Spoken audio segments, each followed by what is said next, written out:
Bonjour Thomas de Virtual Magie. Aujourd'hui, on reçoit Vincent Aidant. Bonjour, ça va? Super. Alors, avant que tu nous parles de tes nouvelles actualités et tous tes jolis projets, parle-nous de toi. Comment tu as débuté la magie? De manière très classique en fait, avec une boîte de magie. Laquelle? C'était la boîte de Gérard Majax, je sais pas si tu te rappelles, une grande boîte avec des... Je suis beaucoup plus jeune que toi. Non, on doit pas être loin l'un de l'autre.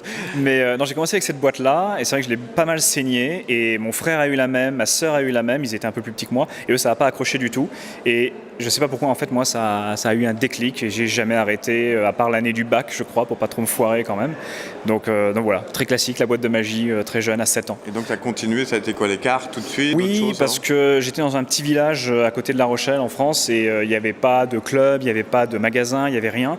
Et donc c'était plus facile d'acheter un jeu de cartes à Intermarché et de faire plein de trucs avec que d'avoir des accessoires qui étaient difficiles à trouver en fait. Tu travaillais un petit peu, tu faisais quoi, semi-pro? J'étais surtout étudiant. Après, quand j'étais ado, j'ai fait un petit peu d'événementiel. Et après, je me suis un peu concentré sur mes études. Je suis parti à l'étranger. J'ai fait de la magie là-bas. J'ai d'abord bien raté des études de sciences, où j'ai fait des mathématiques et de la programmation. Et ensuite, j'ai arrêté. Je suis revenu. J'ai fait des langues. Où là, j'ai fait langue asiatique, coréen, indonésien, etc. Ah oui, carrément. Ouais. Donc, je suis parti en Corée grâce à ça. J'ai vécu en Australie pour faire de la magie aussi. Je suis retourné 1 an où je faisais que de la magie là-bas. Et je suis revenu en 2012 pour faire la FISM. Et le mentalisme, c'est arrivé comment alors? Je pense que c'est arrivé par accident. Parce que le type de magie qui m'intéressait moi en tant que spectateur et qui m'intéressait moi de présenter naturellement, qui me venait naturellement en tout cas, peut-être qu'on pourrait la qualifier d'un peu cérébrale ou intellectuelle et pas très attirante visuellement. Et donc ça se rentre dans la catégorie mentaliste. Mais quand j'ai gagné le premier prix de mentalisme en 2008 non, c'était pas à Arcachon, c'était à Aix, au concours de la FAP, j'ai fait un numéro de mémoire impossible. Pas un numéro où je lisais les pensées des gens, mais il m'avait mis dans cette catégorie-là parce que c'était la seule qui était suffisamment longue pour accommoder la longueur de mon numéro. Et quand j'ai gagné, les gens ils ont associé la catégorie à mon travail. Alors je m'en plains pas parce que j'adore cette catégorie, mais j'étais venu avec un numéro de mémoire à la base, c'est un peu particulier. Donc c'est un accident en fait, mais ça correspond à ce qui m'attire et à ma nature profonde. Alors depuis, tu sors pas mal de créations, que ce soit des livres, des tours, des choses. Qu'est-ce qui te motive de plus en plus à faire ce genre de choses? Au début, c'est l'idée que je veux quelque chose, ça n'existe pas ou pas exactement comme je le veux, et donc je vais le créer pour moi. Et puis après, je le montre forcément à mes amis magiciens dans des cercles ou les groupes qu'on a. Et si je vois qu'il y a un intérêt, qu'il y a des gens qui me disent je peux en avoir un, je peux en avoir deux, je dis je vais en faire quelques-uns. Et puis ça devient quelque chose qui est distribué. Mais c'est rarement l'idée de se dire on va devenir riche en vendant quelque chose parce que le marché de la magie ne fonctionne pas comme ça de toute façon. Donc c'est souvent un outil pour moi.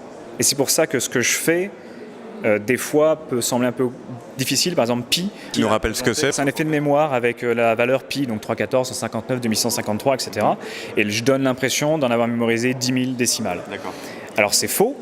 Donc c'est plus facile que de vraiment mémoriser, mais ça demande quand même un petit peu de travail, parce que ça utilise un chapelet dans certaines versions. Tu es en train de me dire qu'il faut travailler pour faire de la magie? La magie, c'est la seule catégorie où on achète un truc, il y a marqué c'est facile, ça marche tout seul en sortant de la boîte. Le violon automatique, ça n'existe pas. Donc c'est pareil pour la magie. Et puis, peut-être que les gens pensent que c'est difficile, parce qu'en fait, moi je ne l'ai pas créé pour plaire au dénominateur le plus bas, on va dire.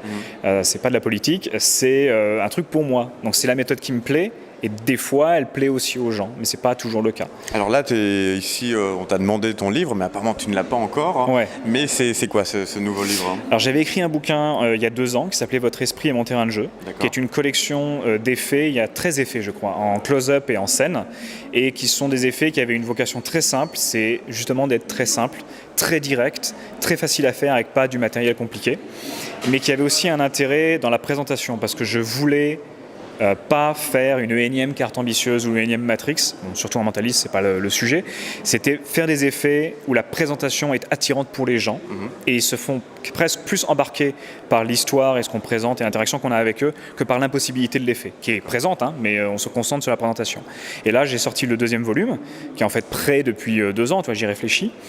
Et là, je l'ai sorti parce que ça se mettait bien dans le calendrier, et c'est la même idée. Donc ça s'appelle Votre esprit est encore mon terrain de jeu. C'est la suite du premier. Il se rappellera toujours le 3e? T'es pas loin. Mais ça sera sorti l'année prochaine, je pense, l'année prochaine ou dans 2 ans. Et donc dans celui-là, il n'y a pas besoin d'avoir lu le premier, même si on reprend certains principes. Et pareil, il y a une dizaine d'effets, close-up, scène, et c'est stupidement facile à faire techniquement, mentalement. Il n'y a pas de matériel compliqué, c'est très très simple. Je crois que tu as aussi de beaux projets, parce que là c'est de l'écrit, ce genre de choses, mais en spectacle vivant, tu as quelque chose de sympa à nous annoncer. J'ai passé beaucoup de temps à écrire et à traduire aussi des bouquins que les gens ont récupérés sur le marché. Comme quoi par exemple toutes les anthologies de Germé par exemple, le bouquin de Pradier qui est sorti là pour le congrès. Alors c'est très bizarre de traduire en tant que Français un Français. Mais Étienne, c'est un professionnel, il travaille énormément, il a écrit son bouquin en anglais parce qu'à l'époque c'était le marché vers lequel il voulait aller. Et là c'est vrai que c'est dommage de se priver de ses connaissances, il a une expérience incroyable, un peu comme David Stone avec c'était les vrais secrets du close-up ou les clés, voilà. C'est des mecs qui ont bourlingué énormément et donc on a tout à apprendre d'eux en professionnel. Et puis depuis 3 ans en fait j'essaye de trouver une salle, de monter un spectacle que j'ai en tête depuis un bout de temps. Et là enfin j'ai réussi à le faire et donc à partir de janvier, tous les mercredis et les samedis à 21h30, il y aura mon spectacle à la Comédie Saint-Michel. À Paris, donc. Voilà, qui est une salle que les gens connaissent peut-être parce qu'il y avait donc Tesla qui était dedans, Julien Loza aussi. Julien Loza, oui. Voilà, Julien, il nous a quittés parce qu'il est au Brésil, il voyage énormément. Non, il est en Alaska, je crois. Non, il est dans les croisières, donc il voyage tout le temps. Techniquement, mais il a passé beaucoup de temps dans cette salle-là avec beaucoup de succès. C'était un super spectacle. Et là, je reprends pas du tout le flambeau parce que c'est un spectacle très différent, mais c'est vrai que les gens connaissent la salle aussi pour lui, donc ça fait plaisir de passer derrière. Alors à très vite à Paris pour venir te voir. J'espère, et puis, sur ton site pour commander tes produits un peu partout. Et puis bien sûr sur Virtual Magie. Oui. À très vite les amis, ciao. Au revoir.